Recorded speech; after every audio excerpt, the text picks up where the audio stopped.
Memasuki usia ke-62 tahun, Bank Kalsel terus menunjukkan eksistensinya sebagai salah satu pilar penggerak ekonomi daerah. Berbagai inovasi dan transformasi terus dilakukan, mulai perluasan layanan hingga penguatan digitalisasi perbankan. Perjalanan panjang lebih dari 6 dekade ini diperingati dalam apel yang dihadiri Komisaris Bank Kalsel beserta jajaran di halaman kantor Bank Kalsel Pusat di Jalan Lambung Mangkurat, Banjarmasin Tengah, besokan Rabu 25 Maret 2026. Melalui kegiatan ini, menjadikan Bank Kalsel tidak hanya sebagai lembaga keuangan, tetapi juga bagian dari kehidupan warga Kalimantan Selatan. Dengan mengusung semangat tumbuh bersama gagasan Banuan yang lebih baik, Bank Kalsel terus beradaptasi dan memperluas jangkauan layanan hingga ke pelosok daerah. Salah satu upaya nyata dilakukan melalui pengoperasian ratusan agen laku pandai atau ading nang wayahini telah mencapai 968 titik hingga akhir tahun 2025. Keberadaan agen ini memudahkan warga dalam mengakses layanan perbankan tanpa harus datang ke kantor cabang, matan membuka rekening hingga melakukan transaksi keuangan. Bank Kalsel juga memperkuat layanan keuangan berbasis syariah dengan membuka sejumlah kantor cabang pembantu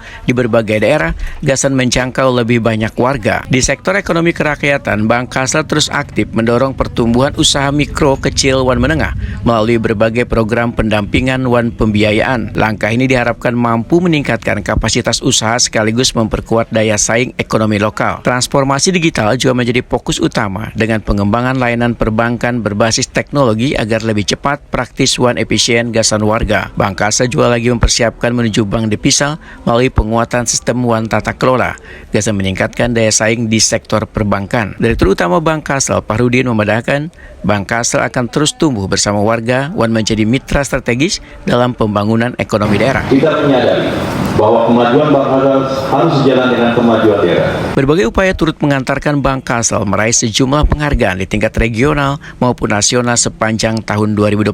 Namun demikian, kepercayaan warga tetap menjadi pencapaian tertinggi yang terus dijaga. Ke depan, Bank Kalsel telah menyiapkan berbagai strategi, mulai optimalisasi pendapatan, efisiensi operasional, hingga peningkatan kualitas layanan dan sumber daya manusia. Bank Kalsel optimis dapat terus tumbuh dan memperkuat perannya dalam mendukung pembangunan ekonomi daerah di masa mendatang.